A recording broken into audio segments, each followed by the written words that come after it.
আমরা সোনারতরী কবিতার মূল বিষয়বস্তু আমরা জেনেছি। সোনারতরী কবিতার মূল বিষয়বস্তু কি বলতো, যে কবি যে মানুষের জীবনের যে একটা সময় ক্লান্তিকাল একটা আসে, এবং কবি যখন একজন মাঝির জন্য অপেক্ষা করতেছেন, মাঝি আসবে, তার সাহিত্য কর্মগুলো দায়িত্ব নিবে, হ্যাঁ, একাকিত্ব, হ্যাঁ, প্রবল একাকিত্ব আমরা রবীন্দ্রনাথের এই কবিতার মাধ্যমে আমরা দেখতে পাই। ঠিক আছে, আমরা একটুখানি দেখি যে গগনে গরজে মেঘ, গগন শব্দের অর্থ হচ্ছে আকাশ। ঠিক আছে, ওকে, আকাশ। এই তোমাদেরকে তার আগে একটু বলে রাখি, এই কবিতাটা কিন্তু রূপক কবিতা। রূপক কবিতা মানে যেখানে বলে একটা, হ্যাঁ, বুঝায় আরেকটা। এই জন্য এখান থেকে এমসিকিউ আসলে তোমরা অনেক ঝামেলা করো, বাট আমি এমন ভাবে তোমাদেরকে পড়াবো যেখান থেকে এমসিকিউ আসলে ইনশাল্লাহ পারবা।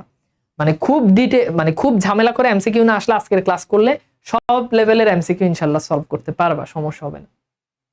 তো দেখো বলছে গগনে গরজে মেঘ, অর্থাৎ আকাশে গর্জন করে। গরজে মানে কি? গর্জন করে। কি গর্জন করে? মেঘ গর্জন করে। তাহলে আকাশে কে গর্জন করে বলো? মেঘ গর্জন করে। ঘন বর্ষা, ঘন বর্ষা মানে হ্যাঁ তুমুল বর্ষা, অর্থাৎ বর্ষার যে প্রকৃতি, অর্থাৎ বর্ষাকালে আকাশে মেঘ গর্জন করে। কুলে একা বসে আছি নাহি ভরসা, অর্থাৎ লেখক নদীর কূলে একা বসে আছে, ভরসা পাচ্ছে না। কেন ভরসা পাচ্ছে না? যে কখন বৃষ্টি আসে সেটার ভরসা কবি পাচ্ছে না। ওকে, এরপর বলছে রাশি রাশি ভাড়া ভাড়া। ভাড়া ভাড়া বলতে বোঝানো হয় ধানের আটি বা ধান রাখার পাত্র। আর রাশি রাশি বলতে বোঝানো হচ্ছে যে প্রচুর পরিমাণে যে ধান বা প্রচুর পরিমাণে লেখকের যে ফসল সেটা। ধান কাটা হলো সারা, সারা শব্দের অর্থ হচ্ছে শেষ, অর্থাৎ ধান কাটা শেষ হয়ে গেল। ঠিক আছে, ভরা নদী ক্ষুরধারা, অর্থাৎ ভরা নদী ক্ষুরধারা, নদীর স্রোত যেন ক্ষুরের মতো ধারালো। বুঝতে পারছো? ভরা নদী ক্ষুরধারা, খরপর্ষা, এবং ধারালো বর্ষার মতো। তীর বুঝো না? অস্ত্র। তো ভরা নদী ক্ষুরধারা, নদীর স্রোত মানে হচ্ছে ক্ষুরের মতো ধারালো এবং বর্ষার মতো তীব্র বা ধারালো। এরপর বলছে কাটিতে কাটিতে ধান এলো বর্ষা, অর্থাৎ এই বর্ষায় কবি ব্যাপক ফসল পেয়েছে, কেন সেটার ইঙ্গিত দিচ্ছে। কাটিতে কাটিতে ধান এলো বর্ষা, অর্থাৎ এই বর্ষাকালে ব্যাপক পরিমাণে ধান কবি পেয়েছে। একখানি ছোট ক্ষেত আমি একলা, এই ছোট ক্ষেত দ্বারা বোঝানো হচ্ছে মানুষের একাকিত্ব, মানুষের জীবনের সীমাবদ্ধতা, বা আমরা বলতে পারি পৃথিবী। ওকে, তোমরা মনে রাখবা এখানে যে কৃষক, এখানে অনেকগুলো ডাইমেনশন আছে, যেমন কৃষক কিন্তু কবি নিজেই কৃষক। বুঝছো? মাঝি দ্বারা এখানে বোঝানো হচ্ছে মহাকাল, এটা পরীক্ষাতে প্রায় এমসিকিউ আসে। মাঝি মানে হচ্ছে মহাকালকে বোঝায়। ওকে, তাহলে একখানি ছোট ক্ষেত আমি একলা, অর্থাৎ লেখকের যে একাকিত্ব, সেই একাকিত্ব এখানে কি করতেছে? প্রকাশ করতেছে। একখানি ছোট ক্ষেত, একটা ছোট ক্ষেতের মধ্যে আমি একলা বসে আছি, চারিদিকে বাঁকা জল। বাঁকা জল দ্বারা বোঝানো হচ্ছে প্রতিকূল বা খারাপ সময় বা প্রতিকূল অবস্থা, খারাপ সময়। চারিদিকে বাঁকা জল করিছে খেলা, চারদিকে বাঁকা জল খেলা করতেছে, অর্থাৎ চারদিকে খুব খারাপ অবস্থা বিরাজ করতেছে।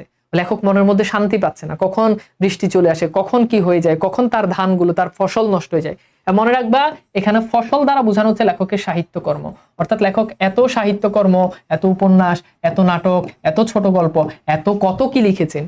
লেখক চিন্তা করতেছেন আমি যদি মরে যাই, আমার মরার পরে, আমার মৃত্যুর পরে আমার এই সাহিত্যগুলো মানুষের মধ্যে আমার মতো করে হারিয়ে যাবে কিনা, এটা নিয়ে লেখক উদ্বিগ্ন। ওকে, এরপর দেখো পরপারে দেখি আঁকা, অর্থাৎ লেখক এই পারে ওই পারে লেখক দেখতেছে একটা আঁকা ছবির মতো।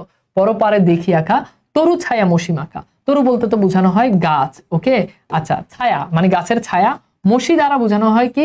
কালো রং। ওকে, মসি মাখা অর্থাৎ মনে হচ্ছে ওই পাশে একটা গ্রাম দেখতেছে যেটা তরু ছায়া মসি মাখা, যেটা একেবারে যেই গ্রামটা কেমন, যেই গ্রামটা একেবারে গাছের ছায়া একেবারে কালো রং হয়ে আছে। ওকে, অনেক সময় দেখবা গাছের ছায়ার নিচে অনেক গাছ থাকলে ওই জায়গাটা অন্ধকার থাকে বেশি। গ্রামখানি মেঘে দেখা প্রভাত বেলা, প্রভাত বেলা মানে হচ্ছে সকালবেলা, অর্থাৎ লেখক ওই গ্রামটাকে দেখলো, গ্রামটা একেবারে মেঘে ঢেকে আছে, এবং সেই দৃশ্যটা কখনকার? সেটা হচ্ছে প্রভাত বেলা মানে সকালবেলা দৃশ্য। এপারেতে ছোট ক্ষেত আমি একলা, অর্থাৎ এই পারে লেখক একা বসে আছে। আবার বলতেছি দেখো লেখকের একাকিত্ব ফুটে উঠতেছে। এই পারে লেখক একা বসে আছে, এই পারে লেখক একা বসে আছে, আমি একলা। গান গেয়ে তরিবে কে আসে পারে, এদিক থেকে গান গেয়ে মনে হচ্ছে কেউ একজন আসতেছে। তরিবে, তরি মানে কি? তরি মানে হচ্ছে নৌকা। তরি মানে কি? তরি মানে হচ্ছে নৌকা। তার মানে বুঝতে পারতেছো আসতেছে মাঝি। তাহলে গান গেয়ে কে আসতেছে? তরিবে কে আসতেছে? হচ্ছে মাঝি আসতেছে। ওকে, গান গেয়ে তরিবে কে আসে পারে, দেখে যেন মনে হয় চিনি উহারে। বলতো এই উহারে দ্বারা কাকে বুঝায়? এই উহারে দ্বারা কাকে বুঝায়? পরীক্ষাতে এমসিকিউ আসবে। এই উহারে দ্বারা বুঝায় ওই যে সেই মাঝি আছে, সেই মাঝিকে বোঝানো হয়। ঠিক আছে, গান গেয়ে তরিবে কে আসে পারে, কে নদীর পাড়ের দিকে, কবির দিকে কে আসতেছে গান গেয়ে। হ্যাঁ, দেখে যেন মনে হয় চিনি উহারে, মনে হচ্ছে সে আমার পূর্ব পরিচিত। ভরা পালে চলে যায়, কোনো দিকে নাহি যায়, সে একেবারে কোনো দিকে তাকাচ্ছে না। বুঝছো? একেবারে সে কোনো দিকে তাকাচ্ছে না, অর্থাৎ কোনো কিছুতে তার মন নাই, যে মাঝি আসতেছে তার।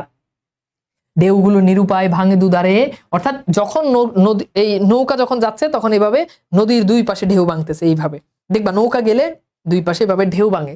তো বলছে ঢেউগুলো নিরুপায় ভাঙে দুধারে, দেখে যেন মনে হয় চিনি উহারে। আবার বলতেছে সেই মাঝিকে আমার দেখে মনে হচ্ছে আমি সেই মাঝিকে চিনি। ওকে, এরপর বলছে ওগো তুমি কোথা যাও কোন বিদেশে, বারেকে ভিড়াও তরি কুলেতে এসে, যেও যেথা যেতে চাও যারে খুশি তারে দাও, শুধু তুমি নিয়ে যাও ক্ষণিক হেসে। বলছে ওগো তুমি কোথা যাও, ওগো তুমি কোথা যাও, মাঝিকে বলতেছে মাঝি তুমি কোথা যাও, কোন বিদেশে, বিদেশ দ্বারা বোঝানো হচ্ছে এটা একেবারে বাংলাদেশের বাইরে এমন কিছু না, অপরিচিত স্থান, ঠিক আছে, অপরিচিত স্থান, তুমি কোন অপরিচিত স্থানের দিকে চলে যাচ্ছ। বারেক, বারেক মানে হচ্ছে দেখো আমরা যদি বলি একবার, তাহলে এইবার তুমি যদি বারটাকে আগে আনো একটাকে যদি পরে নাও, তাহলে বার যোগ এক একসাথে লিখতে পারি বারেক। তো ছন্দ মিলানোর জন্য এখানে বোঝানো হয়েছে। তাহলে বারেক মানে কি একবার, পরীক্ষাতে প্রশ্ন আসবে বারেকে ভিড়াও তরি কুলেতে এসে, তুমি খালি একবার তোমার তরিটা তোমার নৌকাটা কুলে এসে ভিড়াও, যেও যেতে যেতে চাও যারে খুশি তারে দাও, তোমার যা ইচ্ছে তা করো, শুধু তুমি নিয়ে যাও ক্ষণিক হেসে। একটু, ক্ষণিক মানে একটু, খালি তুমি একটু হেসে তুমি নিয়ে যাও আমার এই সোনার ধানগুলো, তুমি নিয়ে যাও, বুঝছো? ওকে, আমার এই সোনার ধান কুলেতে এসে যাও, যত চাও তত লাও তরণী পরে, হ্যাঁ আর আছে আর নাই দিয়েছে, অর্থাৎ বলছে যত চাও তত লাও, তুমি যত ইচ্ছা তত তোমার তরণী, তরণী মানে হচ্ছে নৌকা, তরণী মানে কি নৌকা, বুঝছো? আমি একবার কলেজে পড়াচ্ছি, তো এক ছেলেরা বললাম যে পড়, রিডিং পড়, তো আমি মাঝে মধ্যে কবিতার ক্লাস অফলাইনে ক্লাস নিলে আগে আগে রিডিং পড়াই একবার,